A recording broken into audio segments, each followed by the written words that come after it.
নাই অনাচার, মানুষ মানুষকে ভালোবাসবে যেদিন কোরআনের আইন মানবে। রমণীরা একাকিনী একা পথে চলবে, কেউ তার রাহদানি করবে না। পথে ঘাটে সম্পদের লোভে কেউ তার মানহানি করবে না। মানুষকে মানুষই শুধু ভালোবাসবে, কোনো একদিন এদেশের আকাশে কলিমার পতাকা উড়বে। সদ্য মহতারাম সুদীয় জ্ঞানী সুনামধন্য খ্যাতি সম্পূর্ণ জলসার যোগ্যতম সভাপতি ও সহসভাপতি, আমন্ত্রিত বিজ্ঞাপিত প্রস্তাবিত আলামায়ে দ্বীন, সম্মুখে আবেগ ভরা শ্রোতা মণ্ডলী, অদূরে পর্দানাসিক মা ও বোনেরা, আল্লাহ পাক রব্বুল আলামিনের দরবারে লাখো শুকরিয়া দিয়ে আজকের শুরুয়াত করতেছি। বলে আলহামদুলিল্লাহ, যে আল্লাহ রব্বুল আলামিন আমাদেরকে এমন একটা গোত্রে, এমন একটা দলে, এমন একটা ধর্মে, এমন একটা দিনে আল্লাহ পাক আমাদেরকে এই ইসলামের মধ্যে জন্মগ্রহণ করিয়েছেন। বলে আলহামদুলিল্লাহ। আজ দেখুন, ইসলাম ছাড়া যত পথ আছে, সেই পথগুলো সঠিক কি বেঠিক মূল্যায়ন করলে আপনি বুঝতে পারবেন। একদল আছে ইহুদি, একদল আছে নাসারা, একদল আছে জৈন, একদল আছে ভারতবর্ষের মধ্যে ব্রাহ্মণ, একদল আছে শিয়া, একদল আছে তারা কাদিয়ানি, নানা রকম, আর একদল আছে মুসলিম। দলের মধ্যে গন্ডগোলের শেষ নাই। কিন্তু আপনি বলুন, আমরা দিনের মধ্যে একটা দিন পেয়েছি সপ্তাহে, সেটা হলো জুম্মার দিন।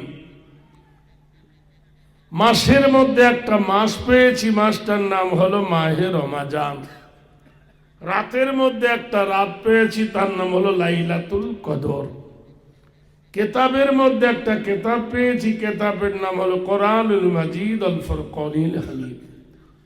নবীদের মধ্যে একটা নবী পেয়েছি, যিনি মুহাম্মদুর রাসূলুল্লাহ সাল্লাল্লাহু আলাইহি ওয়াসাল্লাম। সেরা উপহারগুলো আমরা পেয়েছি। আমাদের নাম আলা কদ কাররামনা বনি আদম, আমরা বনি আদমের সন্তান। আরেকটা সার্টিফিকেট, আমরা ভারতবর্ষে বাস করি তাই আমরা ভারতী, আমরা হিন্দুস্তানে বাস করি তাই আমরা হিন্দুস্তানি, আমরা বাংলা ভাষায় কথা বলি তাই আমরা বাঙালি। এটা আমাদের সঠিক পরিচয় নয়। আমরা ভারতবর্ষের নাগরিক, মুসলিম সম্প্রদায়ের মানুষ, এটাও হলো আমাদের সব থেকে বড় পরিচয়। ভাইরা আমার, বন্ধুরা আমার, দোস্তরা আমার, সবাই বলে নানামণির নানামত। ভুল। নানামণির নানামত নয়, একটাই মত, একটাই পথ। সেটা হলো কি? ইহদিনা সিরাতাল মুস্তাকিম। সেটা হলো সরল এবং সঠিক পথ। এই সরল এবং সঠিক পথে বাধা থাকবে, আপনি জানবেন। যে দেখবেন সত্য পথে চলবে, তার শত্রু থাকবে।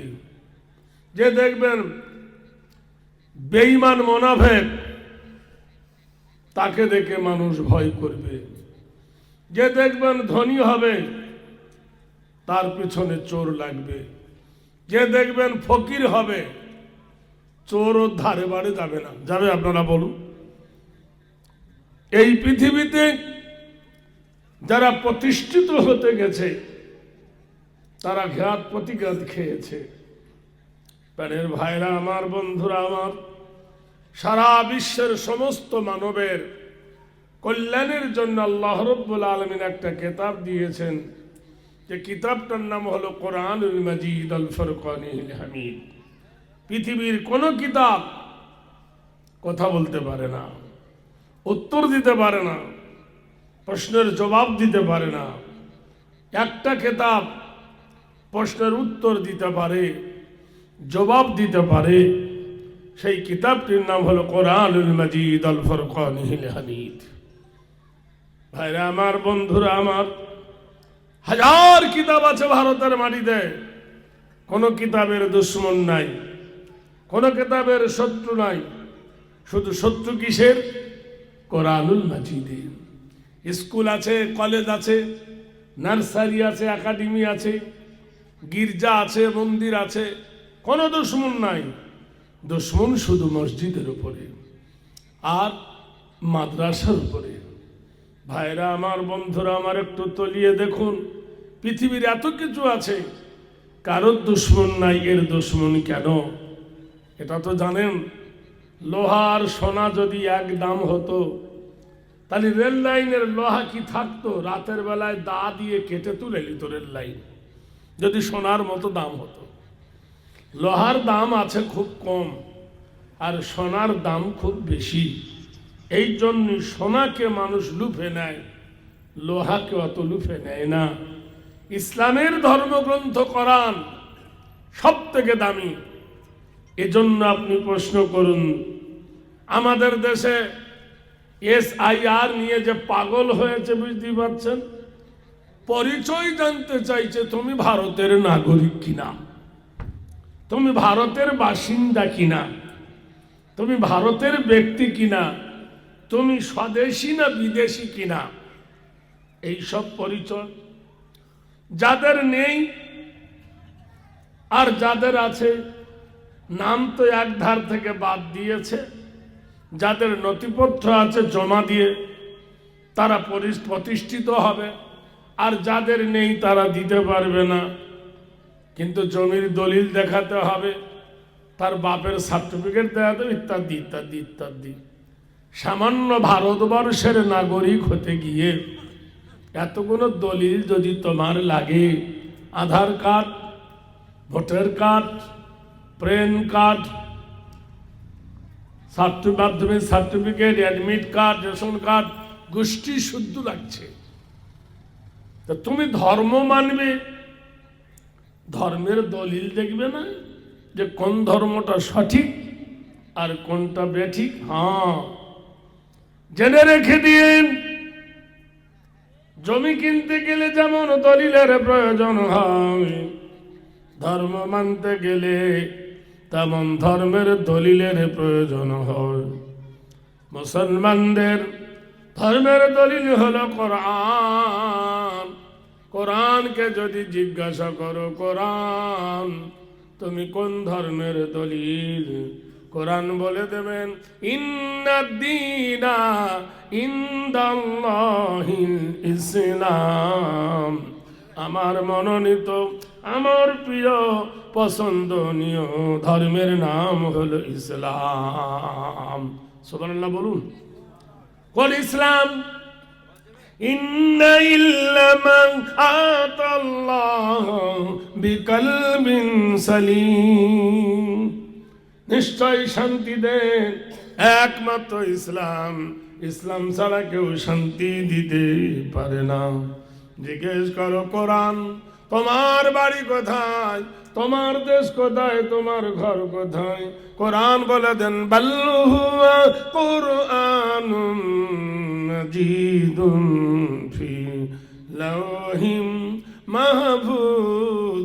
আমার বাড়ি হলো আল্লাহর লৌহে মাহফুজে। আমি পৃথিবীতে আগমন করার আগে, তাশরীফ আনায়ন করার আগে আল্লাহর লৌহ মাহফুজকে সুসজ্জায় সজ্জিত করে রেখেছিলাম। হে কোরআন, তুমি বলো কবে এসেছো? পৌষ মাসে না মাঘ মাসে, জানুয়ারি না ফেব্রুয়ারি, শীতকালে না গরমকালে, বর্ষাকালে না খরাকালে, বলো হে কোরআন কখন তুমি এসেছো? সেই মাসটার নাম শুনতে চাই। জানুয়ারি না ফেব্রুয়ারি, পৌষ মাসে না মাঘ মাসে না কার্তিক মাসে, কবে তুমি এসেছো? কোরআন বলে দেন, শাহরু রমাজানাল্লাযী উনজিলা ফীহিল কোরআন। আমি কোরআন এসেছি ওই মাসে, যে মাসের নাম হলো রমজানুল মুবারক। নারায়ে তাকবীর। এই রমজান মাসে মোমেনের লাগে মজা, আর বেঈমান হয়ে যায় সোধা। হয় কিনা বলুন? রোজার গুরুত্ব আছে কিনা আছে? রোজার মাসে বাজারে যাবেন, গিয়ে দেখবেন চার দোকান বসে বাতাস করছে, কাকা কেমন আছো? বলে বিক্রি নাই। কাকা মিষ্টিওয়ালা কেমন আছো? তো খরিদ্দার নাই। হোটেলওয়ালাকে জিজ্ঞেস করছে, তা কেমন আছো? ভালো মন্দর কথা না, বলবে বিক্রি নেই। ঠিক কিনা বলুন? এক মাস রোজা করেছে, সব সোজা হয়ে গিয়েছে। তাকিয়ে থাকে মুসলমানের রোজা যাবে কখন। কেউ কেউ আবার পকেটে গ্যাসের ট্যাবলেট নিয়ে থাকে, ওই দেখ। ওই লোকটা দেখবেন ঈদের দিনে আগে গোসল করে শর্মা কাঠি দিয়ে দেবে না, আঙ্গুল দিয়ে এইভাবে চোখে দিয়ে দিবে, দিয়ে বগলে পাটি নিয়ে জয়নামাজ দিয়ে ছুটবে মসজিদে, ঈদগাহের ময়দানে। বলুন তো, বিয়ে করেননি, শ্বশুর বাড়ি গেলে পিঠের চামড়া থাকবে? হ্যাঁ বলুন না আপনারা। তাহলে তুমি তো রোজা করনি, তোমার আবার কিসের ঈদ? কথাটা বুঝলেন না? ইয়া আইয়ুহাল্লাযীনা আমানু কুতিবা আলাইকুমুস সিয়াম কামা কুতিবা আলাল্লাযীনা মিন ক্বাবলিকুম লাআল্লাকুম তাত্তাকুন। ও ঈমানদারের আগো, ও মুমিনদারের আগো, তোমাদের কাছে একটা সুসংবাদের বার্তা। আমি আল্লাহ তোমাদের উপর মাহে রমজানের রোজাকে ফরজ করেছি। কাদের উপর? মুমিনদারদের উপর। আমি ঈমানদারদের উপর, মুত্তাকিনদের উপর। তো তুমি এত মুমিন, রোজার বেলায় ফাঁকি। আচ্ছা ঠিক আছে, রোজা রাখতে পারো, তারাবিতে বাকি। রোজাতে ফাঁকি, তারাবিতে বাকি, সেহরিতে ঘুম, আর ইফতারে গিয়ে কাটুম কুটুম। ওর বউ ইফতার করবে বসে গেছে, আমার বড় বিয়াদব। আচ্ছা আপনি বলুন, পায়খানা করার পরে পানি খরচ করে না আগে পানি খরচ করে পায়খানা করে? হ্যাঁ হ্যাঁ বলবেন তো একটু। হ্যাঁ, তা পায়খানা ফিরলে না পানি খরচ করছ? কিছু কিছু জায়গায় দেখবেন অনুষ্ঠান হয় বাজারের মোড়ে, কি বলে ইফতারের অনুষ্ঠান। যে কটা সব বেনামাজি, বেঈমান, বেরোজগার, ওরাই বসে ইফতারের অনুষ্ঠান। হাত পাগলার বেটা ফুল পাগলা। বলে দে টিফিনের অনুষ্ঠান, বলে দে নাস্তার অনুষ্ঠান। কারণ সব জিনিসকে ইফতার বলা যাবে না, আর সব জিনিসকে সেহেরি বলা যাবে না। সারা জীবন ভোর রাতে ভাত খাও, নাস্তা টিফিন। আর মাহে রমজানের রোজা উদ্দেশ্যে, নফল রোজার উদ্দেশ্যে যে খানাটা ভোর রাতের নিয়মে খাবেন সেটাই হবে সেহেরি। বলুন নারায়ে তাকবীর। আর রোজাদারের রোজা খোলার উদ্দেশ্যে যে খাবারটা সামনে আসে, আস-সাওমু লি ওয়া আনা বিল উযা। আল্লাহ বলছে রোজা আমার বদলা। আর এই রোজার জন্য যারা সিয়াম পালন করে, আল্লাহ হলেন আমি তার বদলা। জোরে বলুন সুবহানাল্লাহ। ভাবা উচিত। বিশ্বনবী তাজদারে মদিনা বলেন, ইচ্ছাকৃত যে রোজা করলো না, সিয়াম পালন করলো না, রোজা রাখলো না, পানাহার করলো, খেলো আহার করলো, সেই ব্যক্তি যেন আমার ঈদগাহের ময়দানে না আসে।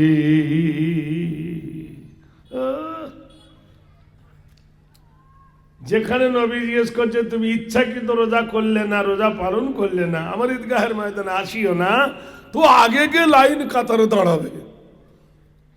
সত্যি করে বলুন, একই পাবে না গুনাহ হবে? হুকুমটা কার, আমার না আপনার? এ অধম মানুষ বুঝবে না।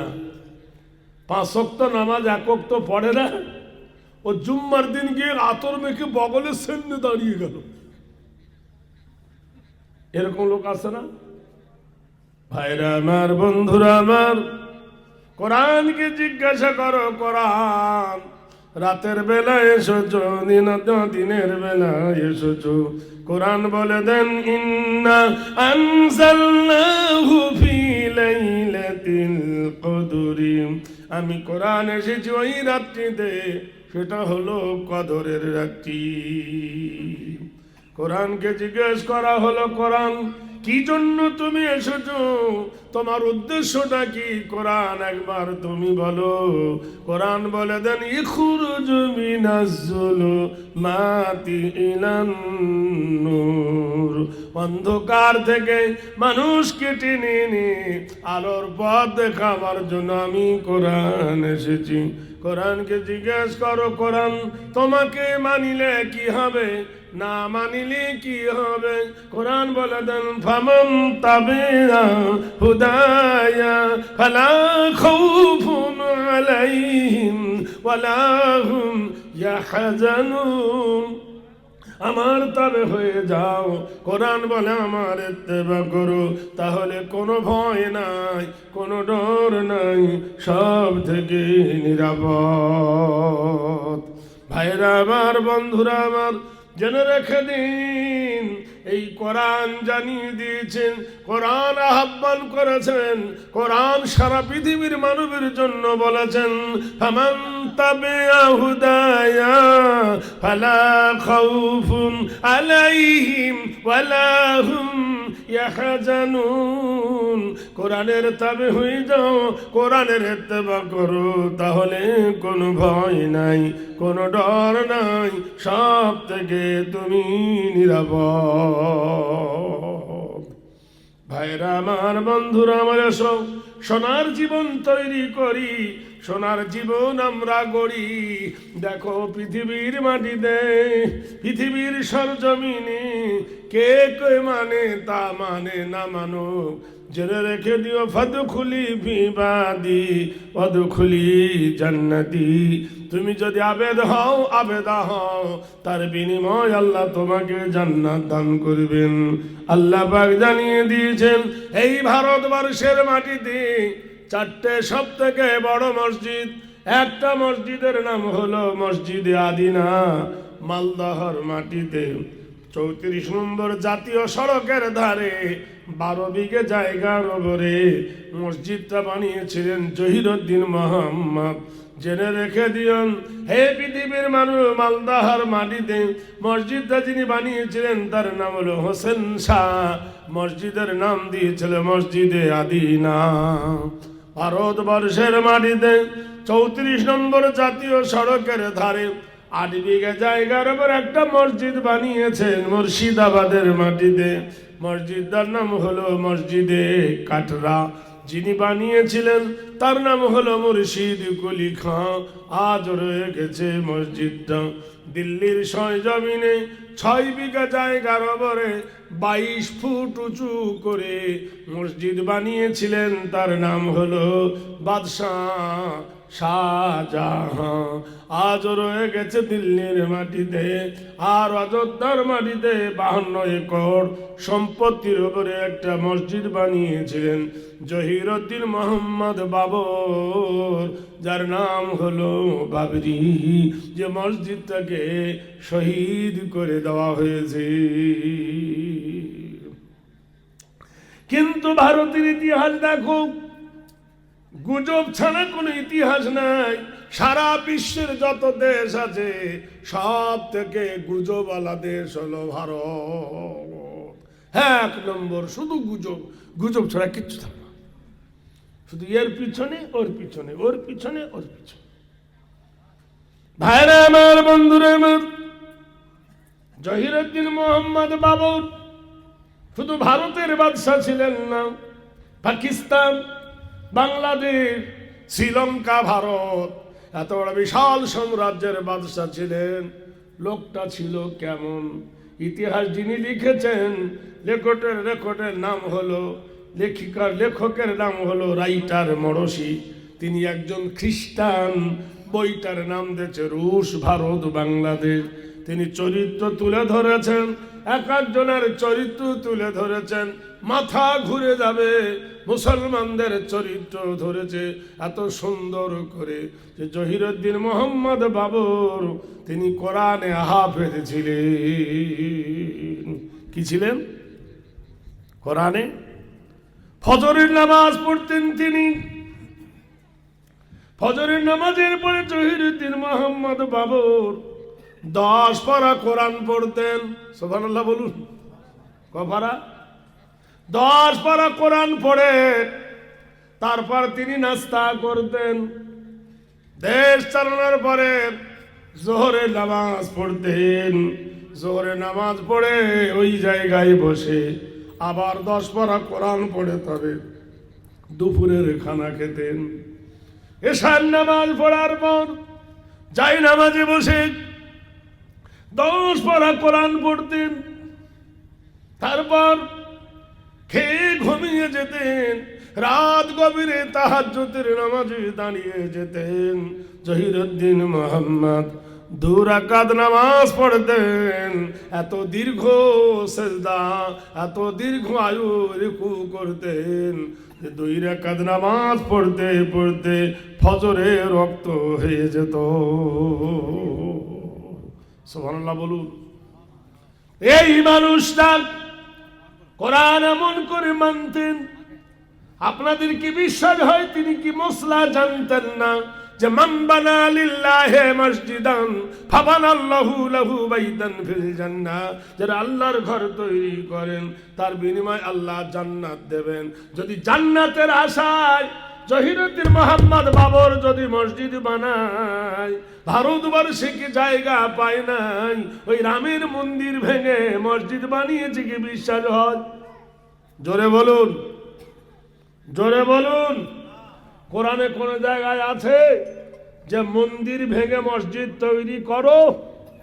আজও পর্যন্ত কারোর জায়গা জোর করে দখল করে কেউ মসজিদ বানিয়েছে? তাহলে জহিরুদ্দিন মোহাম্মদ মন্দির ভেঙে মসজিদ বানায়নি, এটা মিথ্যা কথা। নাম্বার 2, কোরআনে আছে লা ইকরাহা ফিদ্দিন, দিনের ব্যাপারে জোর নাই, জুলুম নাই, অত্যাচার নাই। দিনের ব্যাপারে তিনি কোনো জুলুম করে নাই। জহিরুদ্দিন মোহাম্মদ বাবর বানিয়েছিল আল্লাহর ঘর জান্নাত পাওয়ার জন্য। তোমরা ভেঙে দিয়েছ, শহীদ করে দিয়েছ, শেষ করে দিয়েছ, সেটা তোমাদের ব্যাপার। জেনে রেখে দিও মসজিদ ভেঙেছ তাই বলে মুসলমানকে ভেঙে ফেলতে পারো নাই। একটা বাবরি ভেঙেছ, আবার 1000 মসজিদ মুসলমানেরা ভারতবর্ষের মাটিতে বানিয়েছেন। নারায়ে তাকবীর। বানায় নাই? এসো বন্ধুরে আমার, পরিস্থিতির দিকে লাগিয়ে দেখো। একবার যদি গভীর তলিয়ে তোমরা দেখো শান্তির বার্তা কোথায় আছে তোমরা খুঁজে পাবে। অশান্তির ভিতরে পা পুরে দিয়ে লড়াই করলে শান্তি পাবে না, শান্তি পাবে না। দেখে নাও মন্দিরের কপালে ওম লেখা আছে। ওম কি বলছে একবার দেখে নাও। মসজিদের কপালে এরা লিখে দিয়েছে আল্লাহুম্মা আফতাহলি আবওয়াব রাহমাতি, আয় আল্লাহ আমার জন্য রহমতের দ্বার খুলে দিন।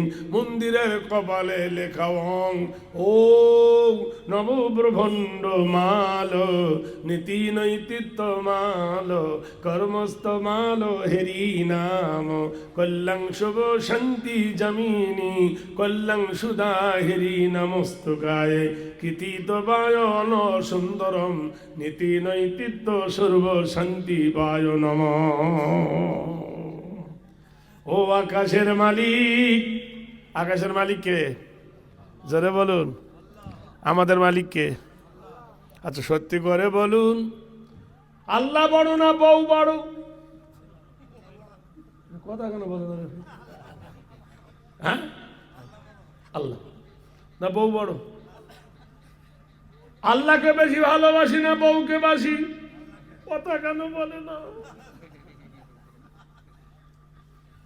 এইবার বলুন, আল্লাহকে বেশি ভয় করি না বউকে করি?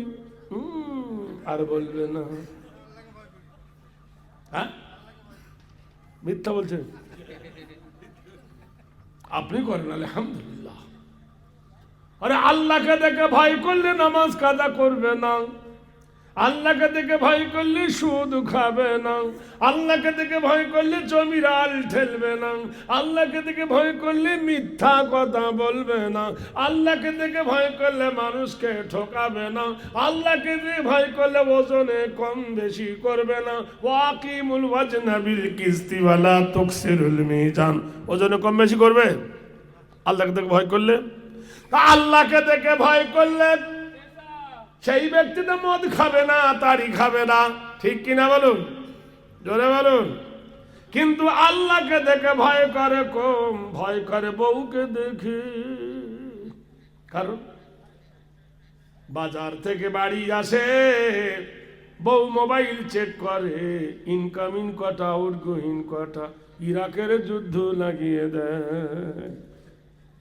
বউকে দেখে ভয় করে, মাকে যদি 10 টাকা দিই বউ যদি জেনে ফেলে ঝগড়া করবে, এরকম হয় কিনা? জোরে বলুন। হকিকত কোথায় লুকিয়ে থুয়েছি দেখো। মা বড় না বউ বড়? উত্তর কেন দেয় না রে ভাই? কি বড়? কি আশ্চর্য কথা। হ্যাঁ বলুন, মা বড়। ওই একজন বলবে এরা কি করতে আছে তাহলে? মা বড়। এইবার বলুন, মাকে বেশি ভালোবাসি না বউকে বাসি? বউ যখন যায় শান্তিনিকেতনে তখন ট্যাক্সি চড়ে যায়, আর মা যখন বোলপুরে যায় তখন বাসে ঘষে ঘষে যায়। বলে ভালোবাসি।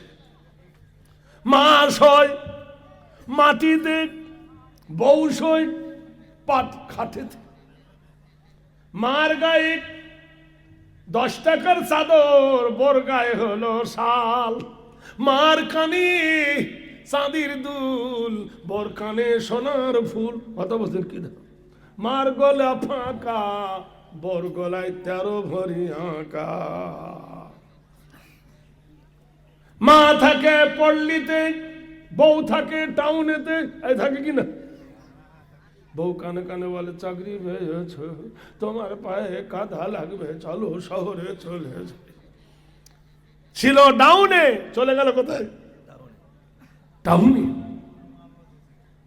ভাইরা আমার, বন্ধুরা আমার, একটু ভালো করে বুঝুন, একটু ভালো করে জানুন, গভীর তলিয়ে দেখুন। তাই বেদ বলছেন, শুভ নব জাগরণী কল্যাণময় হেরি, নমস্তিতে কল্যাণ শুভ শান্তি বয়। তোমরা শুনেছ বাজার হলো নিকৃষ্ট আর মসজিদ হলো উৎকৃষ্ট। বেদ বলছেন শুভ কল্যাণ শান্তি সুধা, হেরি নামস্ত সুধা গরিষি পজ্জতি নমতি বয়। ঘরে নাপাক শরীরে ঢোকা যায়, মসজিদে কি নাপাক শরীরে ঢোকা যায়? জোরে বলুন। অনেকে পেশাব ফিরে পানি নাই না, ঘরে গিয়ে ঘুমায়। কাপড়ে পেশাব নিয়ে কেউ কি মসজিদে যায়? যায়? সুবহানাল্লাহ বলুন, জোরে বলুন ভাই।